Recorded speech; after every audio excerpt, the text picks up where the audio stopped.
back to my channel. For those of you who are here for the first time, my name is Catherine. I recently became a mom. My daughter is just over 13 weeks old as of today. At the moment, we're both learning hard of getting along with each other, me as a mom and her as a baby. Over the years, I've heard so much discussion about parenting, motherhood and baby carrying, etc. Some of them did not make any sense to me until recently, while some seemed made a lot of sense at the time, but came out completely irrelevant after I became a mom. Today, I would like to have a very casual conversation with you about things that I only learned after I became a mom. These are purely lessons learned from my own experience and reflection. I'm not a doctor, nor a midwife, nor a baby sleeping consultant or anything. I'm just a mom who loves her baby and lacks sleep as all other moms out there do. It's really interesting that when we talk about baby's development and how a baby is doing, probably the first thing you ask people or get asked from your friends and family is, has your baby slept through the night yet? I myself probably have asked this question to all my parent friends before I became one. Here I would like to say apologies all. I didn't want to put any pressure on anyone. It's just because I heard so much discussion on this topic and sleeping seems to be one of the things that bothers parents the most.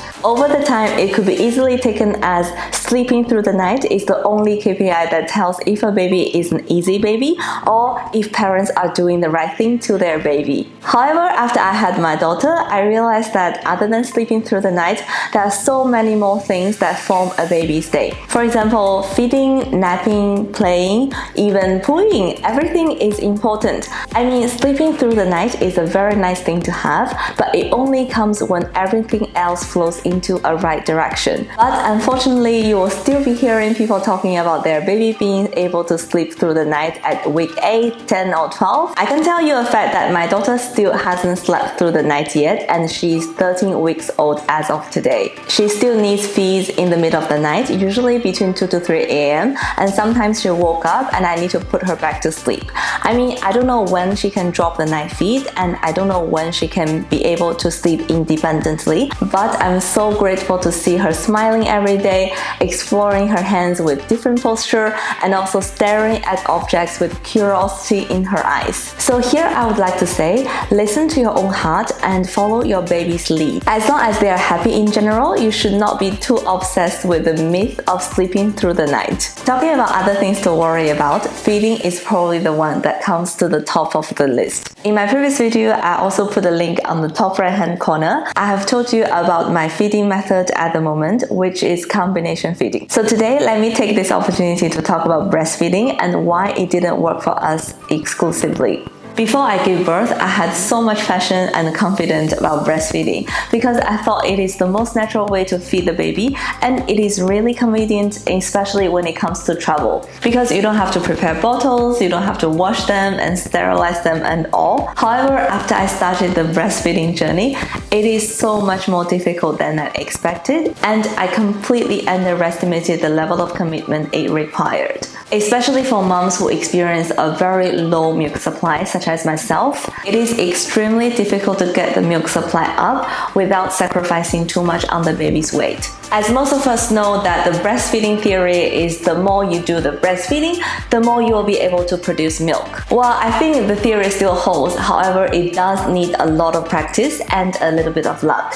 When my daughter was born, she weighed 359 kilograms. However, she lost almost 12% of her birth weight after we were discharged from the hospital. At the time, I was told by our community midwife to top up each feed with formula to be able to regain her birth weight. For a new mom, as you can imagine, that was not the nice thing to hear and I couldn't blame myself more for not being able to give more food to my daughter. But then here is the dilemma. If the theory of breastfeeding, the more you do breastfeeding, the more milk you will be able to produce wholes, then what I am being asked to do, i.e. topping up each feed with formula, will definitely impact my milk supply dramatically in the future. However, at the time, I had no choice but to make sure that my baby's weight is back to her birth weight as soon as possible. The good news was she was able to regain her birth weight by week 2. However, on the flip side, my milk supply just couldn't go up at all. I was very emotional and sensitive every time I breastfed my daughter until a point that I realized that, look, it's fine. It's just like sleeping through the night. It's a good thing to have, however, we could both live without it if it doesn't work out. So now I pump during the day and make sure my daughter can get one feed with full breast milk. At least in this way, she can get some antibody from my breast milk. For the rest of the feed, we are fully on formula. It works very well for us, and I have to say that the bonus point of having formula to feed your baby is longer feeding interval than breastfeeding, which also helps us establish a routine at a relatively early stage. I'll talk about this point later in this video, so keep on watching. The next thing I want to talk about is the way we get information. We live in an era where social media has taken a majority of means of how we are informed of stories, news, and articles. However, because of how the social media algorithm works, which pushes the information that is most relevant to us or attracts us the most to the top of your page, you'll realize that you're bombarded by some extreme cases. For example, some baby can sleep independently at a very early stage, or some babies have really serious colic or reflux problem that the parents couldn't feed the baby at all. The more you are attracted by these information, the more similar news you will be able to receive. But I want to say these are extreme cases, either extremely positive or extremely negative. But what you want to remember is they are really rare. You'll probably end up having a baby lying somewhere in the middle, sleeps okay but does need a little bit of help from parent, feeds alright but sometimes does have a meltdown all the way through the entire feeding. And this brings up the next thing I would like to share with you, which is peer pressure and over comparison about baby development. I'm sure you read it somewhere that tells you that every baby is different. I mean, when it says different, it really means that every baby is so different. There are some benchmarks for development and growth, but they are there for guidance only. So let me give you an example of my daughter.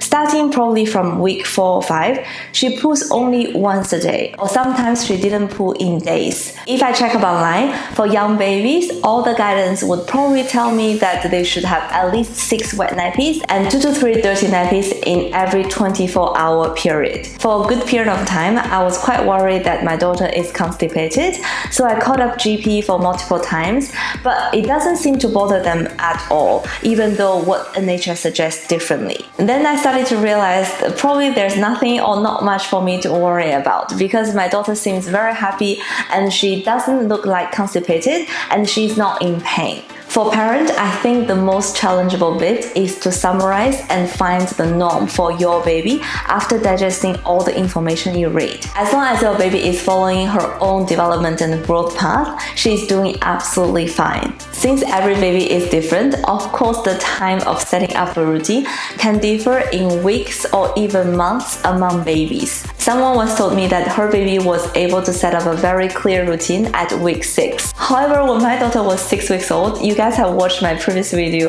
about a day with a newborn when she was only 6 weeks time. I couldn't even get a cake down without interruption from her cries. I think it was only from week 8 she showed signs of clear feeding and sleeping patterns, and it was not until week 10 that she started to have a hint of bedtime. And it was only from week 12, which is last week, we started to have rigorous timetable about feeding, napping, and sleep time. It takes a long time to establish a so-called routine, and this comes only after the baby has a sense of day and night and could be able to nap without parent putting too much effort. I mean, it's called baby steps for a reason, right? It takes a lot of time and trials before you reach a milestone. So please don't rush, follow what your baby tells you, and you'll be surprised how much you can achieve with your baby. Last thing I want to say is when you watch videos like this talking about baby caring experience, etc., you'll probably think that all the vloggers talking in front of a camera are the happiest mom ever and they don't have much to worry about.